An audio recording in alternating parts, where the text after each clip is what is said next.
Yo, what's up mga bro? It's me here again, Bro King, ang inyong TNBS partner. Ano nga ba ang TNBS? United Transportation Network Vehicle Service. Sa mga hindi pa nakakalam, ayun ay mas convenient na transportation service natin ngayon dito sa ating bansa. Ayan. Ang pag-usapan nga pala natin bilang may ideya, maibahagi ko lang sa inyo ay tungkol sa ano nga ba ang pinagkaiba ng boundary system at saka boundary hulog system, at bakit nga ba nauuso ang boundary hulog system at kung alin ang naaayon at nababagay sa iyo. Ayan ang pag-usapan natin, kaya keep on watching.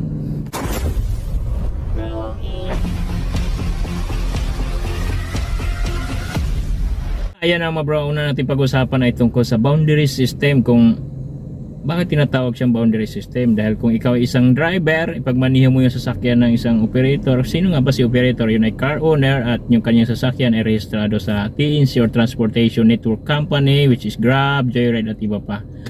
At kaya siya tinatawag ng boundary system dahil si driver magbabayad sa operator ng boundary at pagmaniho yung sasakyan. At kung ano nga ba ang expenses ng isang driver ng boundary system? Ang expenses niyan ay boundary, kung magkano per day, per week, depende sa usapan kasi may merong daily, merong weekly, kung magkano, at gasolina, at syempre mamuhunan ka rin ng smartphone dahil network system, at mamuhunan ka rin ng load. Yun yung expenses, boundary, kung magkano, at gasolina, kung magkano, at saka load syempre. Yun yung pinakapuhunan ng isang or expenses ng isang driver sa boundary system. Kaya tinatawag siyang boundary system. Magbabayad ka ng boundary o renta pag maniho mo yung sasakyan at ibabiyahe mo, at kung magkano maging gross, ibabawas yung expenses. Yun yung magiging kita ng isang driver ng boundary system. And dito naman tayo sa boundary hulog system. Ang boundary hulog system nga pala ay ganun din. Meron kang operator, kung isa kang driver, yun nga lang may kontrata. At bakit nga ba may kontrata? Dahil mapasa kay driver na or mapasa iyo na kung isa kang driver ang sasakyan after the contract, let's say 5 years, depende sa usapan. At saka mas malaki ang boundary ng isang boundary hulog system kasi parang rent-to-own ang dating nito.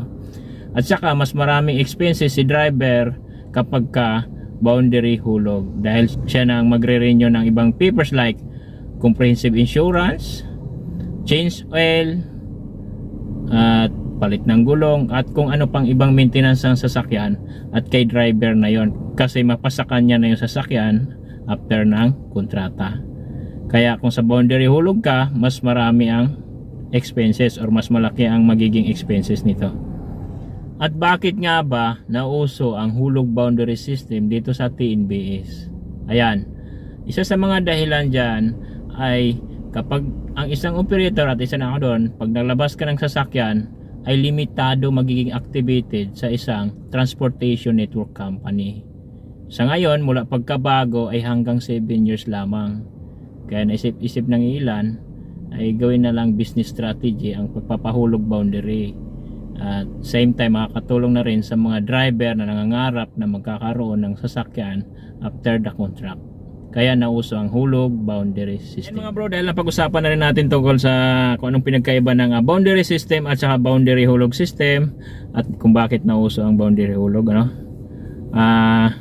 Kung itatanong mo naman ngayon mga bro, kung itatanong mo naman kung alin nga ba sa dalawa ang nababagay sa iyo. Kung ikaw ay baguhan, kulang ka sa ideya sa sasakyan, mas mainam piliin mo yung boundary system dahil kaunti ang expenses ng isang driver, which is yung boundary kung magkano at kung magkano ka sa gasolina, kung may Android phone ka or may smartphone ka, may internet, goods, mas malaki ang magiging ipon pagka boundary system. Pero kung ikaw naman ay mahilig sa sasakyan, gustong magkasasakyan at may ideya ka na lang din sa sistema ng TNBS at mas kumita ka ng mas malaki, pwedeng piliin mo yung boundary hulog system. Kahit sabihin mas malaki ang boundary dahil mapasay yung sasakyan after the contract, may iba pang expenses like maintenance ng sasakyan, dahil may ideya ka, let's go for boundary hulog system. Ayan mga bro, ang pinaka maibahagi ko sa inyong ideya tungkol sa boundary system at ang pinagkaiba ng boundary hulog system. Ayan, salamat sa mga nakapanood nito mga bro, at sana nakatulong ito sa iyo, at let's go for like, share and subscribe na rin.